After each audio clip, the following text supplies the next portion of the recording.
আলোচিত সমালোচিত চিত্রনায়িকা পরীমনির বিরুদ্ধে ঢাকার সাভারের বোট ক্লাবের পরিচালক নাসির উদ্দিন মাহমুদকে মারধর ও ভাঙচুর সহ ভয়ভীতি দেখানোর সত্যতা পেয়েছে police bureau of investigation PBI. সম্প্রতি মামলার তদন্তকারী কর্মকর্তা ও ঢাকা জেলার পিবিআই পরিদর্শক মোহাম্মদ মনির হোসেন অভিযোগের সত্যতা পেয়ে আদালতে তদন্ত প্রতিবেদন দাখিল করেন। এতে পরীমনি সহ জুনায়েদ বোগদাদি জিমিকে অভিযুক্ত করা হয়েছে। বৃহস্পতিবার আদালতে এ মামলার প্রতিবেদন গ্রহণের বিষয়ে শুনানির জন্য দিন ধার্য করা হয়েছে। তদন্তকারী কর্মকর্তা মনির হোসেন গণমাধ্যমকে বলেন, পরীমনি সহ দুজনের বিরুদ্ধে তদন্তে অভিযোগের সত্যতা পাওয়া গেছে। এ বিষয়ে আদালতে প্রতিবেদন দাখিল করেছি। এখন সাক্ষীরা আদালতে এ মামলার অভিযোগ প্রমাণ করবে।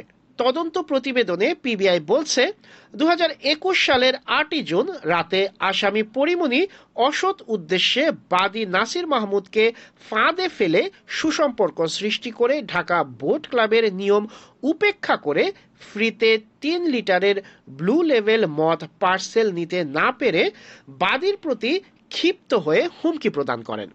পরীমনি ইচ্ছাকৃতভাবে বাদীর দিকে এস্ট্রে ছুঁড়ে মেরে তার ডান কানের উপরে মাথায় আঘাত করে জখম করেন। এছাড়া আসামিদের ছোড়া ভাঙা গ্লাসের টুকরায় বাদীর বুকে জখম করে।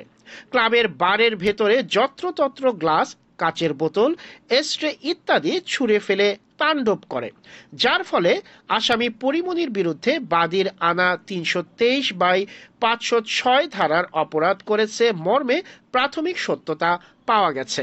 মামলায় আরও উল্লেখ করা হয়, পরীমনি ও তার সহযোগীরা নাসির উদ্দিনকে মারধর ও হত্যার হুমকি দিয়েছেন ও বোট ক্লাবে ভাঙচুর করেছেন।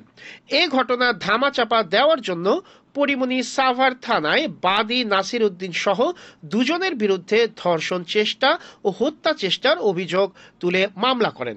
2021 সালের 14 জুন ধর্ষণ ও হত্যা চেষ্টার অভিযোগে 6 জনের বিরুদ্ধে মামলা দায়ের করেন পরীমনি। এদের মধ্যে ছিল বোট ক্লাবের তৎকালীন সভাপতি নাসির উদ্দিন মাহমুদ, তুহিন সিদ্দিকী অমি ও অজ্ঞাত পরিচয়ের আরও 4 জন। তদন্তের পর ধর্ষণ বা হত্যা চেষ্টার কোনো প্রমাণ পায়নি পুলিশ। তবে পিবিআই গত 18 মার্চ নাসিরের করা পাল্টা অভিযোগের সত্যতা পেয়েছে মর্মে পরীমনি ও জিমির বিরুদ্ধে প্রতিবেদন দাখিল করেন।